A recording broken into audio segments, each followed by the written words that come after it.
There is a quiet lie almost all of us believe. It doesn't sound dangerous. It sounds reasonable. It sounds responsible. We tell ourselves that one day the stars will align, that the noise will settle, that the bank account will feel safe enough, that the fear in our chest will finally stop knocking. We give this imagined future a comforting name. We call it the right time. But pause for a moment and be honest. Have you ever noticed that the right time is always tomorrow? Not yesterday, not now, always tomorrow. And tomorrow has a strange habit. It never arrives. The Roman philosopher Seneca noticed this centuries ago. He watched people guard their money like dragons guarding gold, yet give away their time like it was worthless. Men would argue over land, fight over status, and go to war over pride. Yet they would let entire days slip through their fingers without protest. Seneca called this a sickness of the mind. He said people were not living. They were preparing to live. Think about that. How many times have you said, "I'll start when I'm more confident. I'll speak when I'm more ready. I'll move when I have clarity." But what if clarity doesn't come before action? What if it only comes after? That question changes everything. And to understand why waiting feels safe but is actually dangerous, you need to hear about two farmers who lived in the same valley. Long ago, in a valley shaped by floods and droughts, lived two farmers. They shared the same land. They owned the same type of soil. They held the same kind of seeds. And they carried the same dream, to grow enough food to feed their families for years. The first farmer was admired by everyone. He was intelligent, careful, thoughtful. Every morning, he stood at the edge of his field, eyes lifted to the sky. He studied the clouds. He measured the wind. He pressed the soil between his fingers. "Not today," he would say. "The wind is too sharp. The ground is too cold. The clouds are too heavy." He wasn't lazy. That's important. He was careful. He wanted a perfect day, a gentle sun, a soft breeze, soil that felt exactly right. He believed that planting at the wrong moment would ruin everything. So he waited. The second farmer was different. He didn't know the names of the clouds. He didn't predict storms.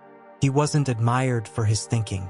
One morning, while the first farmer was analyzing a gray mist on the horizon, the second farmer stepped into the dirt. It was cold. The wind burned his hands. Nothing felt right. And yet he planted. Not because he was fearless, but because he was tired of waiting. Days passed, then weeks.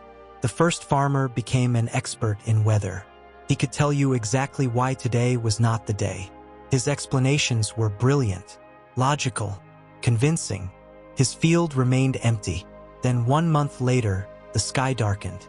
A violent storm rolled into the valley. Rain fell without mercy. The first farmer smiled. "See," he said, "this is why you wait. This storm would have destroyed everything." But something strange happened. The storm did not destroy the second farmer's field. It fed it. The seeds had already taken root. The rain the first farmer feared was exactly what the planted field needed to grow. By the time the storm passed, the season had changed. And the first farmer finally understood something too late. Waiting had cost him the harvest. This is the real cost of waiting for the right time. You don't lose comfort.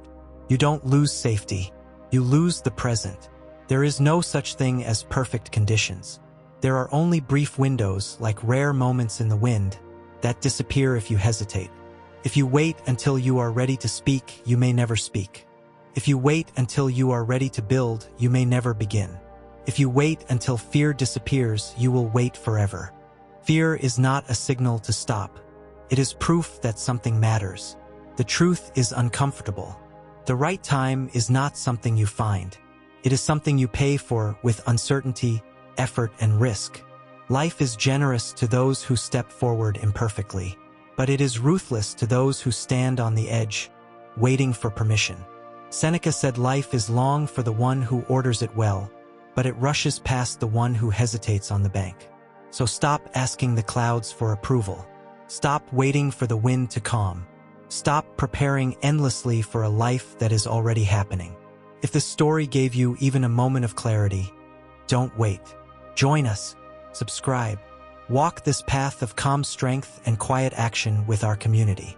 And before you go, ask yourself, and answer honestly in the comments, what is one thing you've been preparing for that you need to begin today? Not tomorrow, today.